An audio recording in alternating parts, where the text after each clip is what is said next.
kasih ya untuk rekan-rekan media semua. Ya. Assalamualaikum warahmatullahi wabarakatuh. Selamat malam, salam sejahtera untuk kita semua. Jadi seperti wawancara terdahulu, saya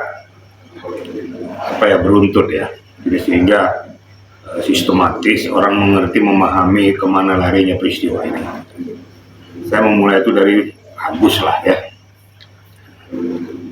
Saya sudah ngomong bahwa tadinya saya tuh gak suka dengan gaya dan caranya mempublikasikan diri, mengeksploitasi diri.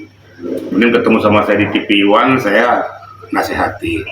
Udah ngerti, udah paham. Selesai dinasihati malah ikut bikin laporan polisi ke Mabes Polri. Ini sekarang yang cari masalah siapa sekarang ini? Matanya boleh buta, tapi hatinya kan enggak. Jiwanya kan ada, bisa berpikir, kan nggak rusak. Kenapa dia harus mau ikut-ikut lagi? Akhirnya orang tadi sudah dari tidak suka mulai jadi empati lagi, sekarang malah jadi dongkol.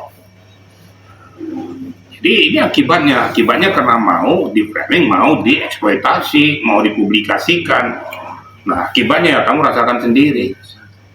Saya yakin juga Kemensos itu juga dongkol juga tuh. Udah capek-capek dimediasi supaya selesai masalah, sekarang malah makin runcing. Nah, selesai Farhad sudah diem, datang pula pengacara baru yang bikin makin ruwet. Karena akibatnya seperti ini. Nah, saya baru masuk kepada pokok permasalahan ya. Pokok permasalahannya tentang masalah pelaporan ya. Pelaporan Alvin Lim ke Mabes Polri didampingi oleh Agus sendiri yang saya katakan tadi, membuat suatu laporan polisi. Saya nggak mau menyinggung, kan ada 3 laporan polisi itu ya. Yang lain asam lambung saya nggak mau singgung lah, itu dalam artian saya kan kalau bukan objek saya nggak mau terlalu banyak memberikan komentar. Mana yang merupakan objek saya berikan komentar. Saya berbicara tentang Novi, masalahnya Novi itu kan saya kuasa hukumnya. Nah, yang saya lihat ya pelaporan itu ulet di Mabes Polri. Ulet, tarik ulur. Sudah tahu saya nggak perlu jelaskan tarik ulurnya di mana, tapi yang jelas menurut perkiraan saya ini kan mantan penyidik ya. Saya mantan Karawasidik. Jadi saya tahu ini memenuhi unsur atau tidak.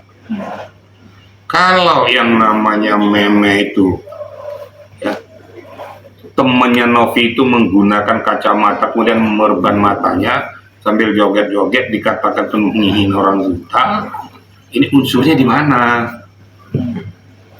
Emang ditujukan kepada siapa? Emang ditujukan kepada orang buta?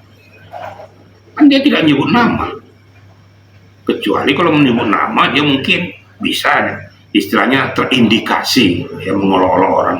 Tapi nggak menyebutkan nama, silakan aja dipersepsikan sendiri. Nah, si pelapor ini langsung mengkonotasikan bahwa ini adalah penghinaan terhadap orang buta, khususnya Agus.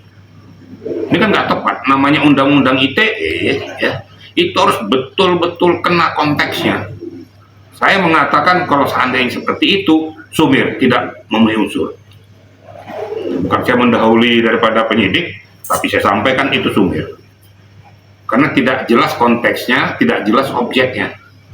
Bisa saja saya contoh, temannya Novi bisa aja bilang, saya pasang ini karena mata saya lagi kelilipan, saya pasang perban, dan sebagai kacamata saya joget-joget karena pengen dagelan saya. Emang kenapa? Siapa yang disakiti kan nggak ada.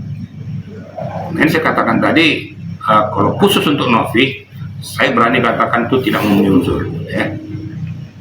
Khusus untuk yang dianggap itu meme itu ya. Tapi kalau Novi sendiri, nah saya balikin. Kalau itu saya mengatakan tuh kena unsurnya.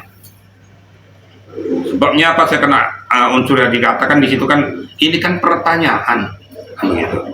Tapi pertanyaan itu kan harusnya ditujukan langsung kepada yang bersangkutan, tidak melalui media yang mana mengatakan bahwa apa urusanmu mau diisi di Novi kaya raya, emang kau rugi? Kan nggak rugi juga.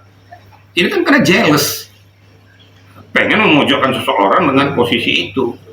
Akibat keluarlah kata-kata itu, uangnya banyak, alfanya ada, jangan-jangan. Saya pertanyakan, apakah ya, itu hasil dari pelacur? Apakah itu hasil dari narkoba? Apakah itu hasil daripada TPPU? Ini pertanyaan-pertanyaan tidak manusiawi karena objeknya itu yang tidak tepat. Sekali kan kita orang Indonesia dengan budaya timur penuh dengan etika dan sopan santun. Itu pertanyaan objeknya sudah tidak layak. Nah, menjadi itu jadi pokok masalah berdasarkan Undang-Undang ITE, itu dia publikasikan melalui media. Sehingga buat ricu masyarakat, ricu netizen, media mengupload itu semua dengan berbagai tanggapan macam-macam. Yang paling menyakitkan adalah keluarganya, anaknya, saudaranya, netizen yang lain, kan macam-macam pertanyaan nih. Benar nggak nih jadi Pak? Saya bilang tanda kutip tadi ya, aja. Benar nggak ini penjual narkoba? Ini kan secara langsung atau tidak langsung sudah membuat harkat martabat daripada Novi sudah rusak. Makanya layak untuk dilaporkan kan gitu. Jadi jangan dibandingkan dengan laporannya itu masalah meme itu nggak kena, nggak tepat. Nah kemarin itu juga Novi langsung ke Komnas Perempuan, dikuatkan oleh Komnas Perempuan bahwa memang apa yang disampaikan itu sudah tidak layak sebagai manusia yang beriman, manusia yang mempunyai adab. Itu adalah bahasa-bahasa orang yang tidak beradab, ya. Seenaknya mengeluarkan kata-kata tersebut. Ya nggak usah Novi lah. Oh saya aja dibilang jenderal apa tidak sekolah hukum, tapi ngomong hukum. Ini kan dodol namanya nih. Lah dia belum lahir saya sudah bicara hukum, dari mulai Letnan 2 saya seorang penyidik.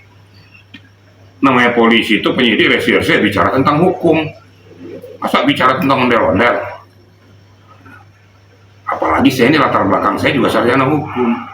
Dia belum lahir saya sudah jadi polisi, dia belum lahir saya sudah jadi penyidik, dia belum lahir saya sudah memahami, mengerti dan memainkan hukum. Kenal lagi Hotman Paris lagi nggak ngerti bahasa Indonesia, saya juga nggak ngerti bahasa Indonesia. Kalau mau ditarik ke belakang lagi yang namanya negara sampah lah, kabinet nggak jelas lah, ini ngomong sudah ada gimana ya? Kalau hemat saya tuh pikirkan kesehatanmu aja lah. Apa sudah sentral itu sudah nggak benar lagi? Kenapa kok ngomong sudah nyamber kiri kanan, pokok permasalahan tidak kau selesaikan, tapi orang-orang malah kau samber-samber. Nah ini yang menjadi pokok masalah. Dan secara pribadi saya katakan saya juga merasa prihatin kepada seluruh pengacara-pengacara ya. Saya sedih, saya juga merasa malu ya. Objeknya Agus, kok pengacara berantem, saling menunjukkan tajinya, saling menunjukkan kehebatannya, menunjukkan penerapan pasal undang-undang, udahlah. Ya. Semua juga orang tahu undang-undang kok. Semua juga mengerti hukum. Kebetulan aja profesi kita sebagai satu pengacara. Percaya rekan media lah, rekan media ini juga pasti ngerti lah. Mau tiap hari meliput kok, pasti paham.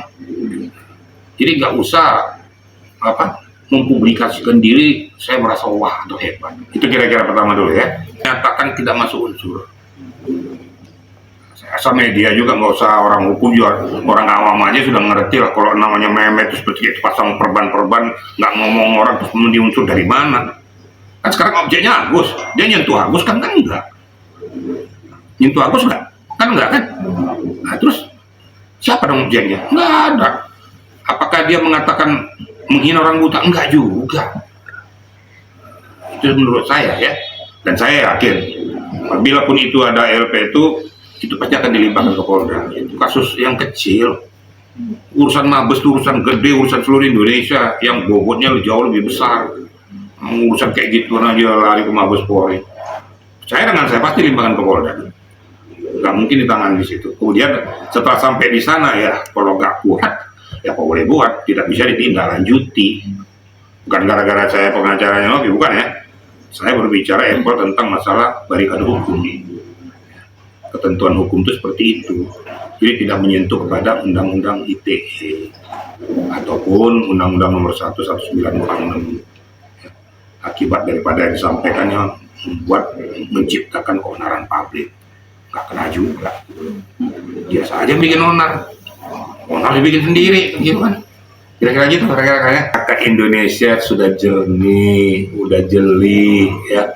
Mau digiring model apapun, netizen bahkan memukul balik yang bersangkutan. Jadi dia menggiring opini, ya salah makan obat menggiring opini gitu loh. Menggiring opini model kayak gitu, emangnya sekarang menggiring opini apakah pertanyaan, tapi objeknya tuh sangat-sangat menyakitkan. Kenapa harus memilih objek tentang masalah yang saya katakan tadi, pelacur berarti jual diri dong. Kenapa masalah narkoba? Apa nggak ada objek yang lain yang lebih santun, lebih beretika? Kenapa sampai menjatuhkan harkat martabat orang lain? Ini saya bilang, jadi siapa sih yang dikatakan kita nggak ngerti bahasa Indonesia, nggak ngerti bahasa Indonesia? Berarti dia bahasa apa dong kalau gitu? Bahasa Indonesia saya nggak ngerti, tapi orang Indonesia udah paham semua. Berarti dia menggunakan bahasa planet.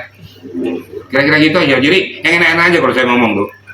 Kemarin kejadian lagi di sana, gara-gara berbicara tentang masalah objek disampaikan nih, ya ada yang teriak-teriak tuh, yang mendiskreditkan ataupun kalau boleh saya katakan tuh sudah menjatuhkan harkat martabat daripada media.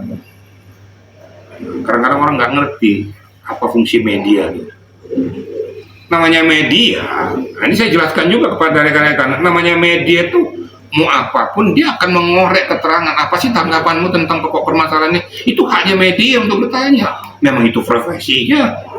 Oh saya sering ditanya, boleh macam-macam dikorek. Tergantung saya untuk menjawab. Tapi jangan salahkan media. Memang sudah fungsi pokoknya di sana kok. Ya tinggal kamu jawab. Kalau kamu jawab salah, ya berarti kamu nggak benar. Kalau kamu jawab benar, ya benar. Kan gitu. Jadi nggak apa-apa. Jadi menurut hemat saya tuh ya media jangan terpancing, udah lanjutkan aja. Memang itu tugasmu kok. Jadi kalau ada media yang tidak terima kemarin, nah, lumrah dan manusiawi. Capek-capek malam-malam tuh ngejar sumber berita, dianggap pula menggiring-giring macam-macam. Ya nggak benar juga. Ini harus saya katakan, kadang-kadang manusia susah kan? Menganggap kalau media itu mau cari itu enggak, tergantung kamu kok. Kamu diem boleh, kamu mau jawab boleh, kamu memberikan argumentasi boleh, tapi jangan hambat media untuk mencari keterangan atau mencari berita, apalagi di tempat publik. Itu kan tempat publik, tempat umum. Emang bisa ngusir media di Mabes Polri? Nggak bisa, apa hak kamu? Kira-kira gitu harganya. Itu yang saya katakan tadi. Kok larinya kok udah ngawur gitu. Kalau ibaratnya begini, apa hak kamu mau nguliti orang, mau punya Alphard, mau punya pesawat, mau punya apa, nggak ada hubungannya dengan kamu. Memang kamu dirugikan. Bingung saya, kok dia punya, kenapa bingung sendiri? Silakan aja kok bingung. Mau punya orang kok nanya, bukan kau yang berkewenangan untuk mengaudit atau mencari tahu. Ya silakan aja dalam mainmu sendiri. Nanti orang bertanya lagi nanti. Terus harta kamu dari mana? Anak 9 naga. Terus kasus kamu tentang asuransi gimana? Apakah ada hasil ke sana? Kan nggak perlu kita cari tahu. Yang cari tahu itu yang berkewenangan. Apakah itu dari tim audit? Apakah itu dari penyidik? Kalau kita orang awam sudahlah, nggak usah mencari-cari kelemahan orang. Itu sama dengan menutupi kelemahan dia sendiri. Seperti Novi kemarin tuh. Kalau menurut saya itu sangat-sangat tidak manusiawi.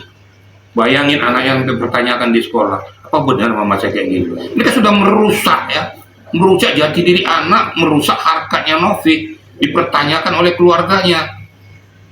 Akibatnya apa? Rusak kan? Nilai dirinya rusak, hanya gara-gara sepotong kata yang tidak manusiawi tadi. Jadi jangan nyalakan orang, tolonglah mulutmu harimau tuh jangan kau ngomong sembarangan dulu. Kalau kamu diperlakukan kayak itu gimana? Contoh, anakmu diperlakukan gitu kok nggak menerima. Wanita loh. Nah, Novi juga wanita. Loh, kamu nggak mau terima anakmu digituin, tapi kau membuat kayak gitu sama wanita. Ini kan namanya nggak imbang kan? Enak-enakmu dewe.